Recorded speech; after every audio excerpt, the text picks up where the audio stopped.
अयोध्या राम मंदिर रे घटी अलौकिक घटना। भगवान श्रीराम को दर्शन करने राति अधरे आसुचंती हनुमान। महावीर हनुमान को माता सीता कौन दियंती?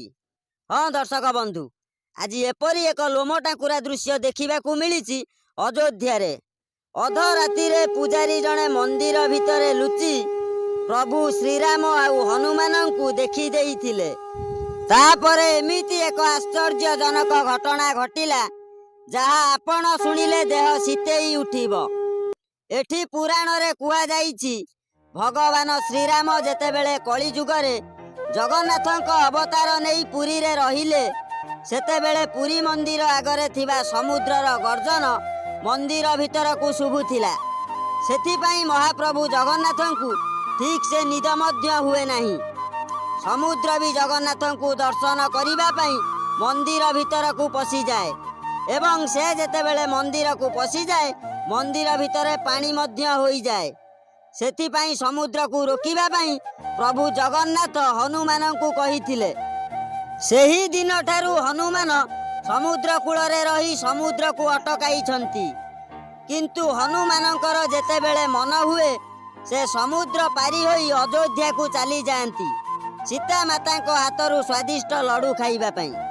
आज भी हनुमान अयोध्या को आसुचंती प्रभु श्रीराम को दर्शन करिबा पई एवं माता सीता को हाथरू लडू खाई पुणी चली जाती बोली किंबदंती कहे। एही परी भावरे हनुमान राति अधरे आसीथिले श्रीराम पाखकू। प्रभु श्रीराम आउ ताको भक्त हनुमान कथा होउथिबा बेले गोटे पुजारी मंदिर भितरे कांथ कड़े लुचि प्रभु को देखी देइथिले। प्रभु तो सबू जानी पारंती।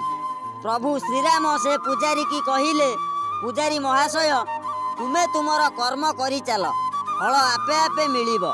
एतिकी कही प्रभु उभान होई गले। तापरे पुजारी जनक बहुत खुशी होई गला। आउ मन भितरे भाबुथिला मु मोर भल कर्म करिथिली बोली मनुष्य होई मध्य प्रभु श्रीराम आउ हनुमान को देखिली। सतरे मो आखि पवित्र होई गला। पुजारी जीवन धन्य होई गला। हनुमान अयोध्या आसंती प्रभु को दर्शन करती एवं लडू खाई पुणी चली जाती बोली पुराण रे लेखा रहिछि। जिए जेमिति भक्ति करिवो भगवान को सेमिति पाइबो। हाँ दर्शक बंधु, यह ही दुनियार सत्य अटे। दर्शक बंधु, सूचना आज एतिकी रहिली। नमस्कार।